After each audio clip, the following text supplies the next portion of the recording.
Welcome to This Is Effing Hard, our brand new podcast, which is launched with an audience of people who are looking to scale companies or have been involved in companies that have scaled. That will predominantly be within the technology sector that we know so well, but not always. And the idea is that we hope to provide some counter to all of the kind of just good news and backslapping that you might see on LinkedIn all the time about how wonderful it is to grow and scale a business and maybe how easy it is. We'll be interviewing a whole host of people in different sectors, but people who have done that, who are prepared to share the story and talk about the good and the bad and the challenges that come from growing a company. Today, I'm delighted to be joined by Maud Bourke, who is at HeadBox currently, but I will not spend too much time giving you her background. She'll do that herself. Maud, thank you, and really nice for you to connect today. It's so nice. Thank you so much for asking me. It's an honor to be on the pod. I Good. absolutely love it. So I've been at HeadBox for 5 years. Just to give a bit of background about HeadBox. So we were founded in 2015 by our CEO and founder, Andrew Needham. So we're an event tech company that offers a platform for booking venues and planning events, and we help both individuals and companies to find and book spaces. But Mhm. beyond venue booking, HeadBox also provides event management services and tech solutions for both our venue and corporate customers, such as HeadBox 3D studio modeling, so our immersive, interactive 3D tours combined with AI narration, and then our lead feed platform, which is a subscription-based, proactive, commission-free lead generation platform. And then finally, HeadBox for Business, our comprehensive meetings and events management platform designed to streamline corporate event planning, booking, and all the oversights as well. Love it. Isn't it? Abs- Isn't it good? Love it. There we go. Uh, There we go.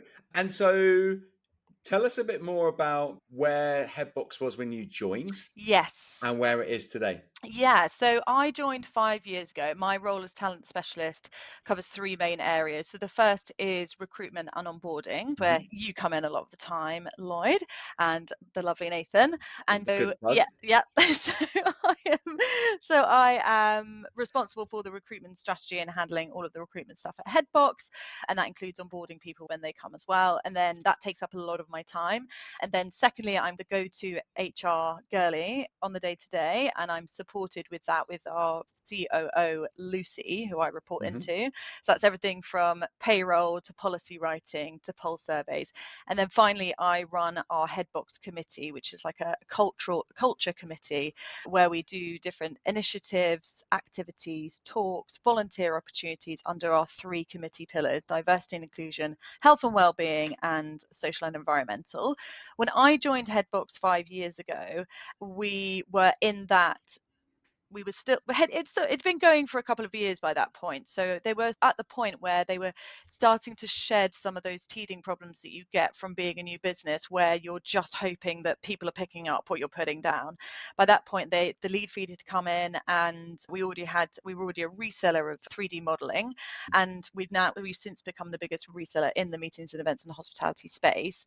And so we were getting to that point where we had a playbook of software solutions that were working and fit for purpose and doing what they should do. And Yeah. obviously, in those 5 years, we've developed those. So I did remember thinking at the time, for HeadBox's size and age, they had already had an in-house product and tech team for about a year or so by that point, and selling it to an agency, which was more common from my experience particularly.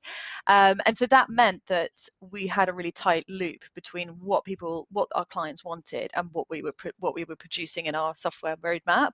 And so it was a very like vibrant team full of like really capable people.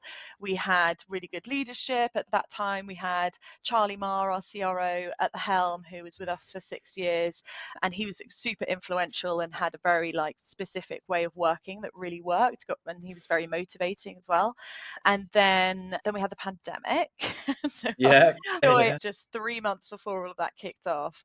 And so obviously it then took such a weird turn throughout the sort of bounce back, which actually happened a lot faster than I think we thought was going to happen, which was Yeah. amazing. And then over the last 3 years or so, we've just been back and thriving. I feel like we're a company that's obviously now like 10 years old. It feels a bit more like we're maybe 8 or 7 years old, because we did sort of lose Yeah. that time in the pandemic. It did set us back, but I do think it's just astounding even now that we managed to be okay, and we are where we're at now, which is in a sort of growth stage. So we know we've got something good.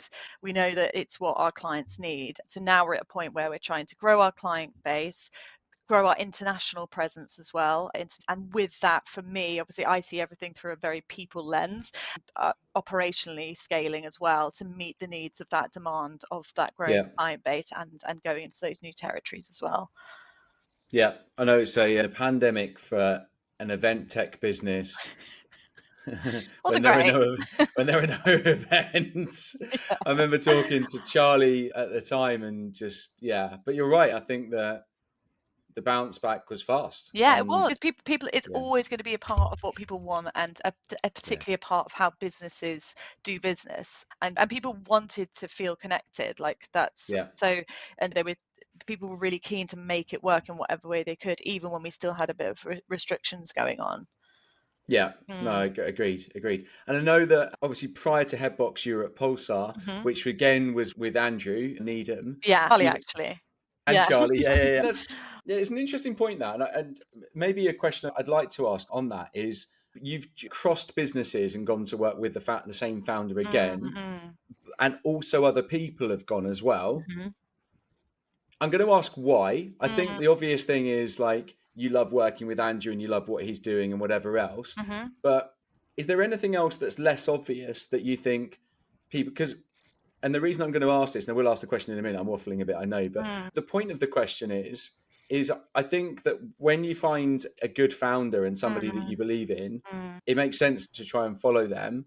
And that must be a key factor why you've done it. But what other reasons are there? What else stands out for you as why people have gone on that journey again? Yes, so I think that there's a trust there that Andrew is very good at bringing people in that are very capable and make impact, and are people that are very good to work with and align with what the values that he has. So he's someone who's Hmm. very empathetic, really hardworking, always looking to optimize things. He's very curious, and he is also someone who's very got a lot of like integrity as well. And so there's a trust there that wherever he's gone next, he's also built the team that you really loved with him the last time, even though you don't know all those people very like yet. And Yeah, so for me, especially in my role, again, I see everything through through a people lens. But yeah, the internal relationships for me are really important, and there's a trust there that I'm going to have just as fruitful internal relationships with whoever he's got with him at this new company when I was at Pulsar and thinking about going over. And I think that's something that he's good at. Something else that he's good at is knowing where he needs to plug the gaps for himself. So he mm, knows that what he's really good at and what he needs plugging in and helping with. And I feel like that's again something that he's done really well at HeadBox. So he is a entrepreneur personality type. He's big picture, big ideas, gets very energized and excited about new stuff. He's also able to just move things really quickly, which I think is another reason why yeah, he's successful. And he works really well with Lucy, our COO, who is incredibly like measured and smart and fair, and very much is always thinking sort of 10 steps ahead. So she understands the eventuality of his big picture stuff and where to not manipulate, but yeah, how to consult and collaborate together to make yeah, sure that, and to know when to let things run and when to pull things back. And then we've got Gavin as well, who's our chief technology officer. So Gavin is amazing. So he's incredibly dedicated, really good at obviously problem solving, being somebody who works as in development, but also not also just approaching things with such a solutions focus. And also when problems are really pernickety and really difficult, approaching it in a way that's very constructive but also isn't but also very positive, which can be really hard to yeah. do when you're trying to do the impossible, when you're trying to develop a product. So yeah, I think that it's I think that's probably another reason why other people have followed him to other companies as well, is because there's a trust there that it's going to be a nice environment to work in and to thrive Yeah. in as well. And the ability to bring together, as you say, like the different types of people, not just the different skills, but Yeah. actually the different personality sets to be able to, that is a real skill. Yeah, and that doesn't mean employing the same person every time, which I think No, not at all. Yeah. which I think can happen in, especially in startups, and you've just got a company that have all kind of the same personality type. There's lots of diversity in terms of how people work, and it doesn't mean that everybody's super extroverted. There's a nice mixture of all different personality types and ways of working as well. Yeah.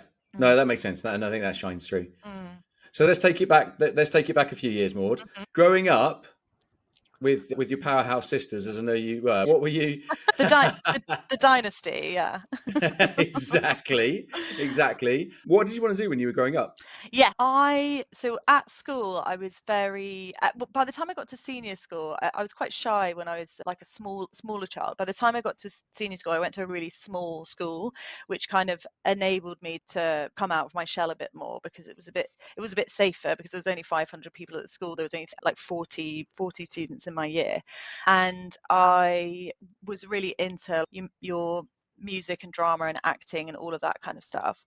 I think in my family, within my sisterhood, so I'm the eldest of three sisters, and we're all really close in age. There's only 4.5 years between all three of us, and I feel like we all had our my parents are the parents are labeling what we are. It's like Phoebe, my middle sister. She's the professor. She's the one that's like the really smart one that's going to be a doctor or do something sciencey and academic. And then it was like I was the like drama-y and creative one, so that was encouraged into that direction. And then Iona was like the artistic, like writery type one. And we've all done completely different things to that. So my sister, who did biochemistry at university, is now a writer and a director. And then my younger sister is actually a designer now, so I guess she does have that arty element to her. And then so I wanted to go to drama school, and when I was a fresh-faced, clueless, naive 18-year-old. And when I look back now at how hard that process is, I managed to get really far down the track with two schools. One in particular, it was the very final interview where they give you the go ahead and give you the place. And I think having that one-to-one, I'd done fantastically, obviously, through the audition process. And I think being in that final interview, it started to be apparent how immature I was, and taking on going to drama school, which is a very intense emotional process where you Yeah, have to draw from your life experience in order to get the most out of it and to perform the best, particularly at that school, which was very prestigious. That, with leaving home, moving to London, they were basically like, we don't think you're ready for everything else that it's going to entail. They were like, we want you to go away, have a gap year, have 2 gap years, get some life experience, and then come back to us. And by the time it was time to go back to them, I'd lost interest a bit, and it wasn't really my calling. And then I fell into what I do now. yeah, I was then a bit lost, and then I went to university, and then I went from waitress to nanny to yeah. office manager to HR. What? And here we are. And here we are today. And who through that journey, have there been certain people that have really influenced that journey? People who stand out maybe today or in years in previous years that you feel have played a big part in who you are and what you do today. Yeah, definitely. So like I actually think that one of my favorite kind of like sections of like my career, that obviously what I'm about to mention obviously doesn't often get respected as a career, but I actually found being a nanny really nourishing. So I was with one particular family for like almost 3 years, and it was at a time where the drama school stuff hadn't happened. I'd gone to university, but I didn't feel particularly drawn to any which role. I was just a bit lost, wasn't sure what to do. Nannying worked out because it paid quite well. It was also a really lovely, nurturing job where I got job satisfaction from it, and I became really close with the family that I was with, and both of the parents were incredibly successful. The mum was a barrister at the time, criminal barrister at the time. She's now one of the UK's youngest female circuit judges. And then the dad was in the Scots Guards and was quite a high-ranking officer. And they would, so I think when you look after people's children, you do, unless the parents are freaks, you should become a really integral part of the family. You can do your job a lot better being able to do that. And the children seeing that as well. And the children were very young as well. They were a baby and not born yet when I first started. And then by the time I left, they were 2 and 3. Yes, they were really nurturing and really helpful. And they put me in touch with some people in their network who were able to be like, okay, we know you work a bit better now. You've got these skills. You would be really good at X. And then after that, I managed to get a job at Pulsar. And then I was really lucky at Pulsar. I worked really hard. I showed how enthusiastic I was, and they pulled me in to a bit more of a client-facing role from more of an operation role. And then I did that for a little bit. And then it was just clear that I was this people person. And I was doing a lot of kind of HR, people care type stuff before it was required of me. I was the go-to agony aunt. I was the person that was going in and trying to resolve various issues. And I was the person that people were consulting with even managers, when they wanted advice on something, because I had the finger on the pulse of what was happening like within that group. And then, so it just became clear that it was quite a natural skill of mine. And then the rest, they say, Lloyd, is history. I love it. I think your 2 of my 3 sisters one still is actually a nanny, but 2 of the 3 have done it for a number of years, and same situation, right? You to find the right family, the right people, just a incredibly rewarding job. And I think it's a shame. I do think it's a shame in this. I can only say in this country, because I think like a lot of service-led industries are just not valued in this country. So hospitality is it's a really obvious one to talk about. Very few people leave school nowadays and go, I want to be in hospitality. Whereas if you go to Europe, it's incredibly prestigious to go and train to become and they have institutions like they have like huge like hospitality like colleges that like really teach you like all of the right stuff, and you're so right, it's so much more well respected. It is, and you can apply that to lots of other service-led sectors, but nannying is another one which is just not a level of respect, but an incredibly rewarding, people-focused. So and that's the I thing. draw from that experience so much today, looking after a company of 60 people. Yes, it's so true.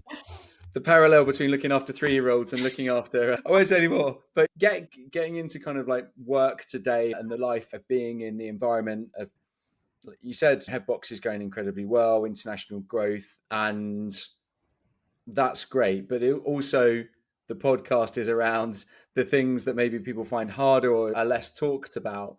What kind of things keep you up at night when it comes to the challenges or expectations, the things that might play out over the next 12 months? What's the stuff that bothers you, that you think, I need to be on this, I need to have more control over it? Yeah, so the thing that keeps me up at night is like really good people leaving, and especially really good people that we've managed to hold on to for many years. And I think, and also I feel like in the time that I was at Pulsar and in the time that I was at HeadBox, when you've been at a company for a really long time, inevitably you've seen the impact of really good people leave and where that leaves everybody else. And so there is then the sort of fear of how that would play out, particularly because every, like when you've got a significant leaver, every experience is different and it affects everybody different, and it has such a ripple effect. And so I think trying to keep the really good people happy, especially, and catching it before people get too fed up, because it can be incredibly difficult to bring somebody back from the edge when they've already been in a bad place for a few months and it hasn't been captured. I think sometimes maybe they've been looking elsewhere, you give them a counter offer, they're not happy, and actually you throw the kitchen sink at them, and actually all you do there is buy yourself time, and actually they're still going to be goners. It's really important that you stay well away from that process even happening. And then I think really good people leaving and the impact of that, particularly on like the junior people that they look after, how capable they were. And I think you really feel that, especially in a startup, because because the people who join your company are able to have such big impact, and so when they do go, everybody really feels it. And I feel like there's also a lot of fear around it, around the people that report into them, the people that work alongside them. There can be a sense of, what the hell are we going to do without this person? And it's never as bad as you think afterwards. It's always really interesting to see who steps up and who plugs which problem or which area, but it can be really impactful. So I would say that's definitely something that keeps me worried. Yeah, and on that, and I think that people attracting and retaining people is one of the most common themes for any business, regardless actually whether you're looking to scale or not. But how do you mentioned around catching it early, or getting that person in any business who just starts to have that doubt or question around whether they're in the right place? Mm-hmm. How do you create, like specifically, how do you create an environment where they can talk to you at an early stage without it being a difficult conversation? Because the counter to that is people go, if I bring up that could be perceived as lack of commitment, weakness, there's a whole load of different things that might be. And often that's because the person they're speaking to, the environment they're in, is one where you don't feel like you can be open. Yeah. So what do you do to create an environment where you can catch that early? Yeah, so I try and be a realist, and I don't think you get very far by being really cultish about the company that you work in. Every Okay. company has difficulties, and every company is not perfect, and HeadBox is by no means perfect. And so I think by being a realist, it means that if somebody comes and talks to me about something, or if I have perceived that there might be some spookiness and I approach somebody else just for a chat and then to see what happens, then by being a realist and being like honest, I think it's really important just to hear people out. That it can go a really long way, but provide a relationship where they can say exactly what they think, warts and all, and you're not going to be defensive about what they're saying. You're going to validate what they're saying, even if it's super negative stuff and has happened, which it will, of course it Yeah. will. So I think by being a realist, and I don't think there's any harm in validating and agreeing with somebody, yeah, that wasn't ideal, that wasn't great, and that did impact you badly.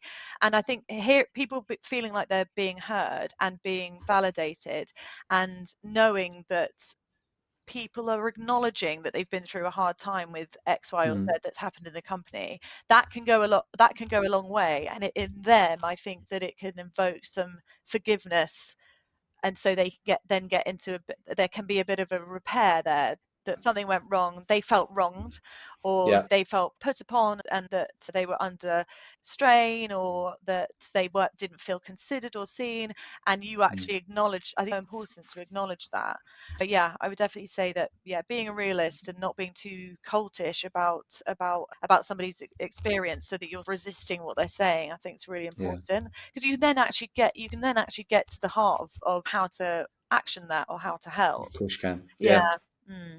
And then you mentioned that I think that everyone has the vast majority of people have their time in that company. And obviously, certainly nowadays, tenure within roles is, people are way more fluid in terms of their Yeah. career and movement.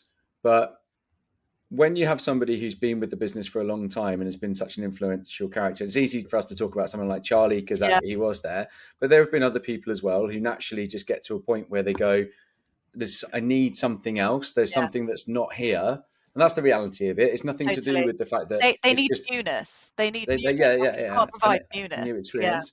And so how do you, like practically, how do you find is a really good way to manage that exit in a positive way so that it leaves behind opportunity for others? Yes. So I feel like we did this really well last year with Charlie Pep. So Charlie Pepperell Yep. had been with us, we started on the same day. So he'd been with us for 5 years, and he had gone from being a business development manager up to the head of supply sales. And he's incredibly dedicated, incredibly hardworking, and he's somebody that people want to work hard for. And so a lot of backing from his team, and he's a good mentor. He was idolized by a lot of the junior people, for good reason, and understandably. So he didn't go to university. He'd literally been working from when he was 18 until that point, which was, I think, the best part of 10 years. And he just needed a switch up and a change. And he was like, might have a career break, might see what's out there. But I've come to the point where we're like, I've had what I can out of this company, which is totally fair. And Andrew's really good at saying, just be straight with me. So, for example, we don't have super long notice periods for senior people. And one of the reasons we do that is because if you're good and you want to go elsewhere, having a really long notice period can be really annoying. We work more on the basis that we won't give you a 3 months notice period, but if you come to us 3 months out and say, I'm looking, it's not really working for me anymore, I think it's time for me to move on, we will actually do what we can to help you with your next move, to make sure that we've got loads of time to make everyone feel comfortable and the transition's going to be taken care of nicely. And I think it also sends out a really nice message to the rest of the company when you do hang that person's picture up in the HeadBox Hall of Fame and you clap them out the door for doing a really good stint in your company. And it's totally fine that they leave. I think it's wild to think that people are going to stay forever. And I think if you can get a really good person to give you 2 years, then that's fair. And they've got their own agenda and their own things that they want to achieve, and you can't always meet that stuff. You can try your best to make the adjustments, and we would always be try and be as agile and as flexible as possible to do that. But sometimes it's that you're just not what they need anymore. And so I think it's really important to acknowledge and that they've done a really good job, and the company wouldn't be where it is without them, and that should be celebrated. I didn't know that. Sorry to interrupt. I didn't know that about the notice periods, but I think it makes a lot of sense. And actually, the thing that I just don't understand, there is a level of seniority within a business in a particular role where you do, for obvious reasons, need to have a longer notice period. I do get that. But at most levels, you don't need to have that. And actually, I had the same experience personally when I left my old recruitment business when I was at Certus. I've been there for 6 years across 2 stints. I've done a 4-year stint, and I didn't know what I wanted to do next, but I knew I didn't want to be there. And it was a really good environment in many ways. It was a tough environment. That's the truth. Like, it was pretty relentless. And Justin, the managing director, was somebody who had a very kind of like clear idea of what he wanted to achieve, and it was his business and the way that we wanted to do that. And to be honest, I think like towards the end, I saw a slightly different way of doing things, and I wanted to pursue that, but I wasn't sure if I wanted to do recruitment. So I just turned around to him and I was like, look, like, I just don't want to do this anymore. And the way that he handled that, I only had a month's notice period, but I ended up doing like a 3-month exit, and it was just handled so well, like really so well. And I was so like, it's still, 11 years on, I still reflect on that and think that was the right way to deal with that situation. So yeah, it makes so much sense, I think, to be able to do that. And a lot of people don't do that and get tied into 3-month notice periods, and that just creates all kinds of issues. Makes a lot of sense. I remember as well. And also when like long notice periods aren't always great, because naturally somebody does lose interest, and people also know that person's leaving, and so they get less and less involved and stuff, and then but they're not gone yet, and so there's no official people others stepping up quite yet. So it gets a bit muddied. But I remember, so Jamie Watson, who I worked with at Pulsar and who also did a stint at HeadBox as well, as I think he was head of supply maybe, but he had lots of wise words and wise quips, but one of them was, you learn more about people on the way out than you do on the way in. And I always think about that. I think that it's the time where you really see what people are made of, actually, is how they act on when they're exiting a business, and they don't need quite as much from you. So yeah, it's interesting. It definitely is. Next question is around sanity. Oh, not sure I know loads about that, actually. No, I know. Move on. No, the reason I think this is such an interesting question to ask people is that you meet a lot of people who want to come and work in early stage businesses. Mm-hmm. And I interview or get approached a lot about people who've spent most of their careers working in much bigger, Mm. larger corporates. I really like the idea of working in an early stage business. Mm. But there's a real, certainly at the moment, I think, like in the last couple of years, there's a real reluctance for companies to hire people who've only worked in those kind of environments, because Yeah.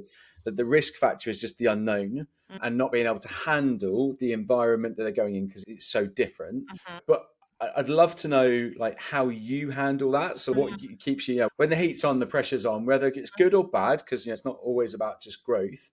What's your strategy? How do you keep some degree of sanity? But also, what do you portray to like the people around you in the team to say, yeah, this is okay when the heat's on? Yeah. So I think like remembering that it's all a phase. So when it's good, it's a phase, and when it's bad, it's a phase. So there's a sense of knowing that this will pass, so that you don't get too bogged down into when it's really hectic and things aren't being met and it's all getting a bit much, that actually this stuff won't feel like it matters as much in 2 weeks' time when we're moved on to the next thing. So knowing that it's just a phase and trying, and with that, then riding on top of the wave rather than getting thrashed around in the sea is Yeah. really important. And then I also think that the being, let me think. So go back to your question again, because I had another thought, but now it's gone.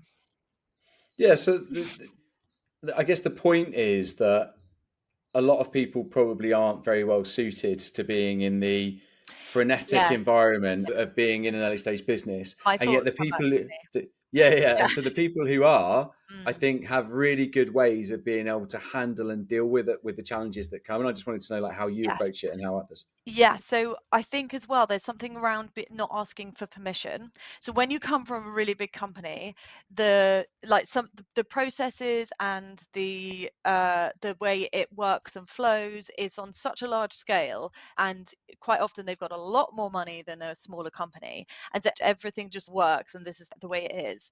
When you come to a frustration in a smaller company, you might not have as much budget to do stuff. There might not be a process in place. So I think not you don't and but what the beauty of it is that in a startup you don't often have to ask for too much permission to do stuff. Mm. And it's already so busy in this mad kitchen that it's, if you see a job that needs doing, pick up the right utensil, make a process for it and do it yourself. And Jamie Yeah. actually used to call it like land grabbing. It's, this isn't being done well, so I'm going to grab that land and I'm going to hoe it and I'm going to make it good, and I'm going to make it good. So I think Yeah. but I think that there's a mentality around that when you've worked in a small business, that you do just roll up your sleeves and grab stuff and make it happen. And there's less so of that when you've worked in a big company where there's lots of red tape. Everybody's very siloed in their roles. That's what you do. This is what I do, and then that's it. And we talk about it in the interview process at HeadBox. It's like being down for anything. And we're not saying that you have to do loads of stuff outside of your job spec, but it's, or that we're expecting that you will take on stuff. It's not really what it's about. It's like there's a different level of initiative that you have when you work in a small business, and you just need to get stuff done and need to push stuff forward. And it's definitely an attitude change that people have from going from one to the next. But it's also a way that you can really prove yourself to be good, and that you can have different experiences and maybe do stuff out of your comfort zone by being in an environment where they are able to be that agile. And I think that for a lot of startups, it's something hopefully that's always retained, that ability to do your own thing a bit more than you would be able to do in big corporate. Yeah. I think that's echoed a lot. I think that, but it's really hard. Like when you meet people who trying to articulate that to somebody who's, I don't understand what the differences would be. That Yeah. they can't see that it would be. An example would be somebody who's, let's say, for example, they work for a big US business, but Yeah. actually their team and their division is a fairly small part. So in Europe, they're like, so let's say the company in the US is like 1,000 people, but in the UK, they're 50. They're like, I already work in a small team. I'm like, yeah, I know, but you are also part of the systems and Yes. processes and structures in place. That makes a lot of sense. That makes a lot of sense. A couple of last questions before we wrap things up. Mhm. Where do you, in your role, and it might not be work related actually, and it's tied in a little bit into the sanity question maybe, but when it comes to consuming content or learning to either help you within life or business, pods, news, information. What do you like listening to? What do you consume? Yeah, so I am a really big podcast person. So this is a little into how neurotic I am about my sleep. So I have a eye mask that has built-in flat headphones. So I will listen to a pod every single night when I go to sleep Okay. as I'm sleeping. I'll set a little timer on it so that it will be like off within an hour or 45. So Yeah. that means that I actually consume so much because it's every single night for an hour when I go to sleep. And so I love all of the stuff that's about like human behavior and understanding about the human condition and anything to do with psychology, and I think understanding yourself as well. Yeah. And also I've naturally got a interest in human behavior. I feel like I'm a very like emotionally intelligent person, and so that is something that is really interesting to me, just understanding about relationships as well. So I've got a few. One that I've been listening to who for years, who is like one of the OG podcasters. So I believe Yeah. his podcast has been going for maybe 12 years, 12, maybe even longer than that. And he's a guy called Rich Roll. So he was like he went to Stanford, was an Olympic, was like a like a really was in the athletic team for swimming and swam for the university. So obviously in those big American universities, especially one as good as Stanford, you have to be amazing to be able to do that. Like Yeah. Olympic level, I would imagine. And then so then he became a corporate lawyer, unfortunately fell into addiction with alcoholism, had a bit of a midlife crisis where he was like, what the hell am I doing? Got clean and then took his career in like a different direction. He's a really good interviewer, or asks like some really insightful questions. He's always done like impeccable research. He's also someone who's really intelligent, so he can draw things from everywhere because he just knows so much stuff and is very like understanding. And his podcast is everything from like personal and professional development to talking to the latest like expert on something to do with neuroscience, to like interviewing an ex like mafia boss who has gone straight. So I find Yeah. that really interesting. And then I do like your classic Louis Theroux podcast. Again, he's such a good interviewer. So he's so good at using quiet and pause and listening to get somebody to divulge. And so I think, and he always has some amazing guests, and he is just an all-time legend. And then I have another recommendation, which is like an anti-podcast. Okay. So Gwyneth Paltrow has this lifestyle brand called Goop, and people do take the piss out of it a bit because it's quite LA and it's quite like rich white women. But we have these two comedians who are best friends called Kate Ballant and Jacqueline Novak, and Yeah. they have created the Poog podcast, which is just Goop backwards. And Goop has its own pod, and it's basically like they claim that it's like about all things like health and wealth, but really it's just they're both comedians and writers and actresses, and because they're best friends and obviously they're very funny, it's just so wonderful just listening to them chat, and they will talk about this, that, and everything. And they both live in LA and are navigating being contributors to Hollywood, and that's like really good for a bit of like light relief. I love that. I love that. She won't mind me sharing this, but my wife also has a thing with listening to something when she goes to bed and listens to audiobooks, Yes. but doesn't have the headphones, so it's always on her phone every single evening. And I've just got completely attuned to this. It's But just the unique thing about this is, though, £20 on Amazon and then you're good to go. the unique thing is, I don't struggle to go to sleep, so I just fall asleep. But the ability to retain that information in that moment, Mm. I personally just don't have that ability. So I've listened to Harry Potter, the audiobooks, for longer than I care to remember, amongst others. And yet I can barely tell you anything about what happens in Harry You Potter, don't know short of anything. watching the Disney film. You don't know anything about what happens in the Tri-Wizard Cup, which is a shame. There we go. I literally don't. So maybe I just need to. I need to get the headphones for me. I need to get the headphones for me. But that's a good answer, and I love the sound of that last podcast. I'm going to check it out. Last question before we wrap things up, Maud. You've had the benefit of the benefit. Is that the right word? Yeah, I think so. Like you've been fortunate, let's say, to work with a founder that you, for many different reasons, enjoy working with. Mhm. And there are many different reasons why Andrew as a founder is so good. And Mhm. you've discussed some of those today. Mm. But your advice, is there a piece of advice that you would give to other founders Mm. who are looking to scale their business that Mm. you've maybe learned from working with Andrew that you think is maybe missing, or that you've seen other founders that is not there currently that could be there? So I think that but trying to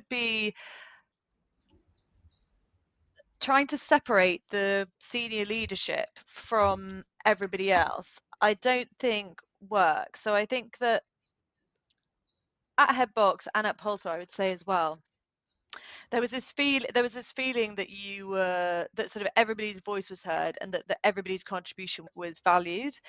And I think that you get that from when you have senior people that are very personable and also really outwardly show that they care about everybody in the business, from the Mm, intern to the C-suite. And when you do that, it creates an environment where you can be frank with people, where you can be transparent with what's going on with the business, where you can deliver bad news, and mm, because you already have a good relationship and a trust there, you you can take the bad news even if you're junior and it is going to freak you out a little bit. And mm, by doing that and being very like open and honest with what's going on and admitting faults and admitting that things aren't quite where we want them to be, but we're going to do X, Y, and Z, I think really works. I think having clandestine conversations and this person knows this information, but actually we're not going to tell this person because they're not in the crew as much as this other less senior person, or whatever the case may be. I think that sort of like those levels of confidentiality, I think there obviously needs to be stuff that the senior team protect us all from yeah, those things. yeah, But and knowing what is good to share and what's not, instead of just having a padlock on most things, I think is really valuable. I think it creates a sense of this is the reality of what's going on. This is how we're going to all pull together because X is happening, rather than not having that context, and so not having a wider understanding of why you're being asked to work so hard. yeah, So I think being real and actually like revealing more stuff, but and being sensible about what that should be, I think is really valuable. But I think you only can do that if you're a senior team that actually shows that they give a shit about people.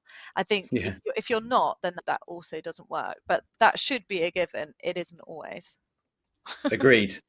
Agreed. And I know many of the leaders that you've worked with or have in the team, so I know that they're the same. Maud, that's been excellent. Thank you so Hasn't it? much. Thank you so Yeah, much. it really has. Who'd have thought we'd be so good at this? I know, professionals.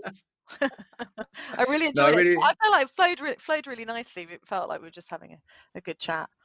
That's the whole point. That's the whole Mm. point. I hope everyone listening has really enjoyed this one. We will be continuing to do new episodes throughout the course of the year. So if you listen to this and you think that you've got a really interesting story to tell and would like to share that with a wider audience, then please get in contact. And I'm sure for Maud herself as well, if someone listens to this and thinks that they really resonate with her role, her experience, what she does, then feel free to connect with her as well. I know she's a super friendly, super sociable kind of character. Yeah, really thank you, Maud. Thank you for your time. And this has been the This Is Effing Hard podcast. Thank you so much, Lloyd. Really enjoyed it. Honor to be on the pod. Thank you.